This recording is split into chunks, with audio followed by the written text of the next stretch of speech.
Welcome back. It is 7:45. Beautiful Monday here on BT Vancouver.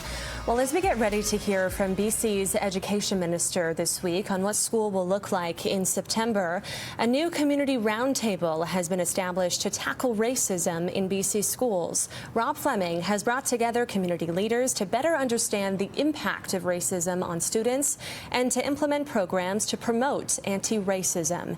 And joining us now to expand this conversation, as always, is Stephanie Allen with the Federation of Black Canadians. Good morning, Stephanie. Always nice to see you. Good morning, Mary. So the roundtable held their first meeting last Friday, July 24th. We're about a month away before school starts. What small steps do you think they could take before September rolls around?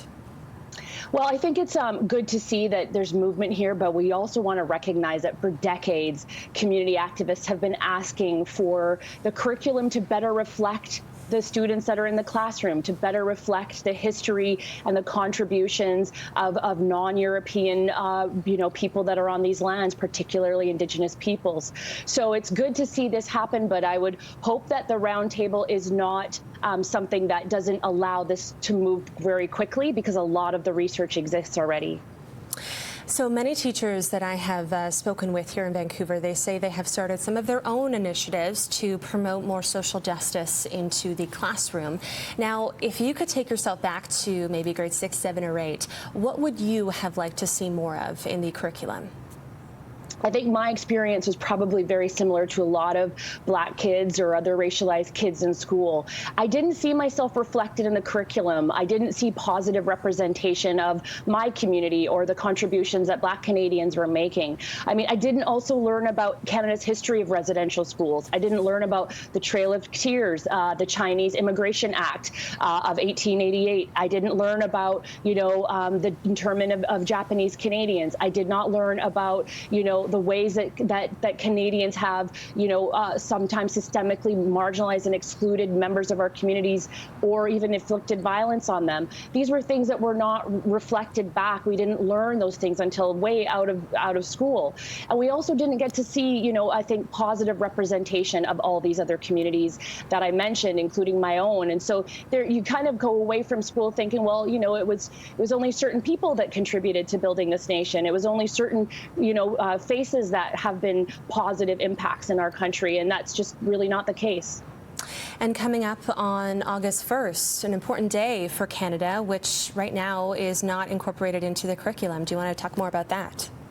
Yeah, August 1st, 1834 was the day that the British abolished slavery across all of its, colonies. And so right here in Canada, where, Canada was a slave-owning nation for over 200 years, that was when this was legally ended. Of course, there was a lot that came following that, and the condition that Black Canadians find themselves in today are still a reflection of that position that we once played in Canada. But, to be able to recognize and honor and commemorate and share these experiences is not only about the communities impacted, but it tells a more fulsome picture of what colonization and what settlement has meant in Canada and who has had some negative impacts of that. Lots of changes to be made in the curriculum, still lots to learn. I still have lots to learn. Now, a part of this, one element to this roundtable is that a new student advisory group is going to be formed in the fall, and it will hear directly from students on their experiences of racism. Now, I was thinking, if a student has never experienced that, but they still want to help out, what would you suggest they do? Well, it's great to hear that they're going to hear directly from, from the youth, from students, because they have a lot to share, and they're, busy on social media learning a lot.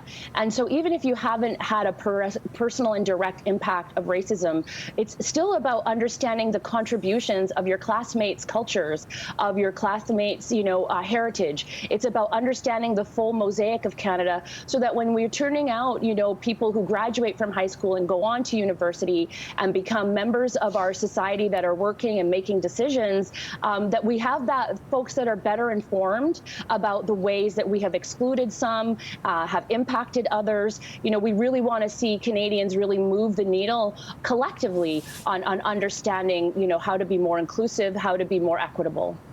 Great points as always. Stephanie, thank you so much for joining us. We'll see you next Monday at 7:45. Great to talk to you. All right, that is Stephanie Allen with the Federation of Black Canadians. We're going to take a break.